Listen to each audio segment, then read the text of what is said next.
Year, guys, and thank you so much for starting it with us on Weekend Smile. It's Saturday, January 1! And I'm here to take us back through 2021 to look at some great advice shared on our show that can get you started in the new year.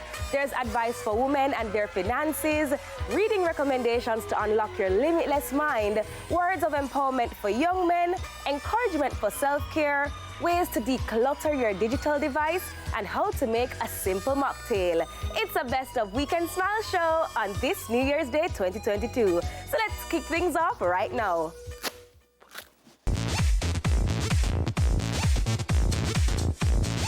The new year right, but our digital space really needs it. After a year of being online a lot, Dwayne and Debbie got some advice on digital declutter. Running out of storage, overwhelmed by spam, or worried about your privacy?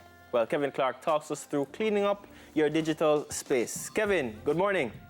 Good morning, Dwayne. Hi, Kevin. Good morning. Good morning, Debbie. Yeah, the bass, you're carrying on the bass now, your voice quick. I like that, I like that. All right, in this age, this day and age, the digital age, people are worried because you see what's happening with WhatsApp and sharing data. How and why is it important that people clean up their digital space? Well, I would give it the 2021 answer, money. The fact is, companies are selling storage. So when you run out of storage, you will have to buy.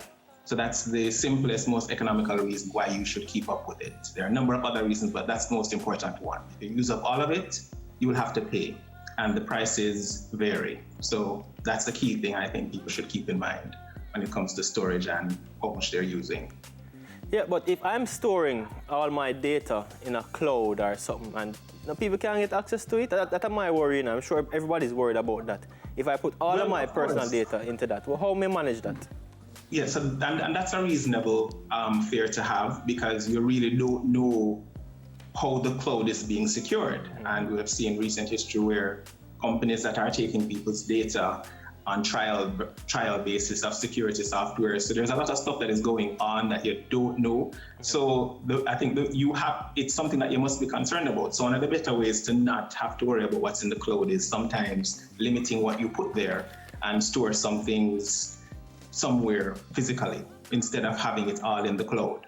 And again, remember that you're paying for this security, that you're not sure about whether or not it's good enough to store your private data. You know what usually gets me kind of out of it's like you're there, you see some things pop up in your inbox and you're like, but I've never subscribed to this platform before. I've never subscribed to this, and all of a sudden it's now in my inbox. How does that work? Well, it's happening even more now because we're doing everything online. So you go to a conference and they say, yeah, sign up for this free conference. And a lot of those conferences that we probably used to have to pay and get a ticket and fly to are now free. But the catch is your data is what they're selling to the people who they sell the space to be at these conferences. So I remember signing up for a conference some months ago and I went there and now I'm still getting emails from the different companies that were there. I don't know what I signed or what I agreed to, but they are sending me emails. So now, because we're doing so much stuff online, everybody needs to have access to our emails now more than ever because that's the way they can get to us. How we can't go anywhere. Yeah. So they need your email. And once they get it, they're sending you everything. Yeah, I like you to buy. Yeah, I like the point you raised about we're not able to travel anywhere, so they need our data, they need our information, and the cost isn't free now because you give up your freedom in a sense. You're the product. Yeah, you're the product. But my question is, how do I declutter? Because I'm a person, if you come check my laptop, you see things I have on it. I've searched from like 2014. Well, the first tip I would give to anybody is when you're signing up for anything, check the notification settings to ensure that you can control what they send to you. Because the default setting sometimes is they send you everything by email. Twitter is a good example. Anybody who signed up for a Twitter account today, they will start getting everything on Twitter. Who follows you, who you should follow, somebody who is saying something interesting. You just get a barrage of emails. So the first thing to do is check the notification settings to prevent those emails from coming to you in the first place.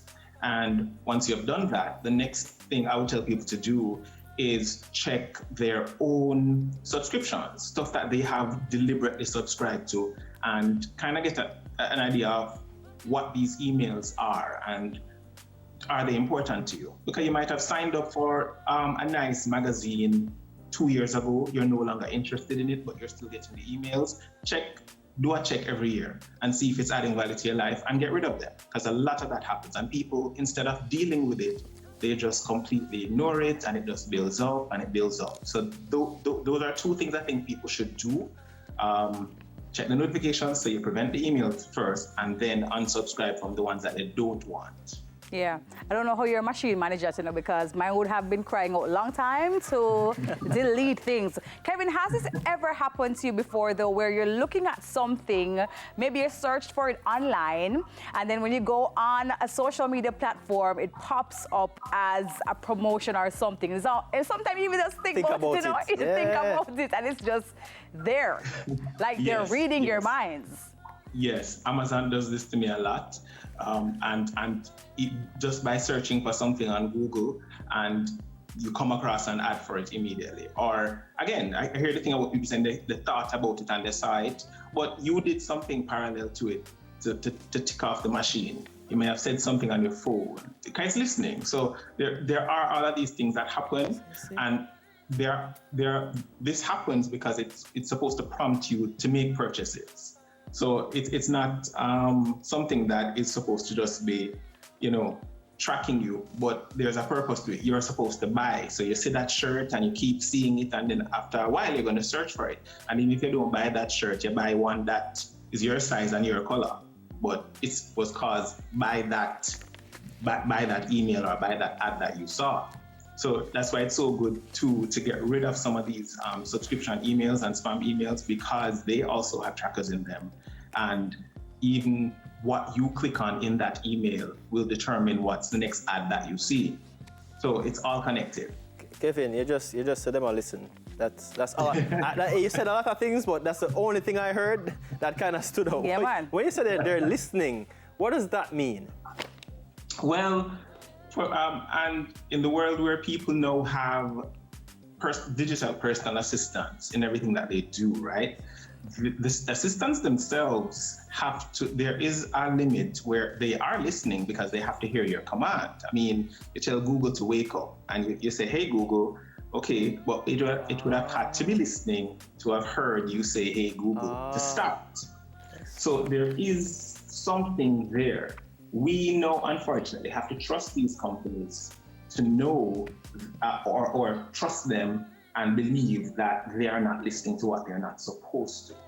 And we have seen cases where someone's ring security camera in their house was hacked into by somebody else and was watching their child. So there are gaps in all of this technology that we surround ourselves with.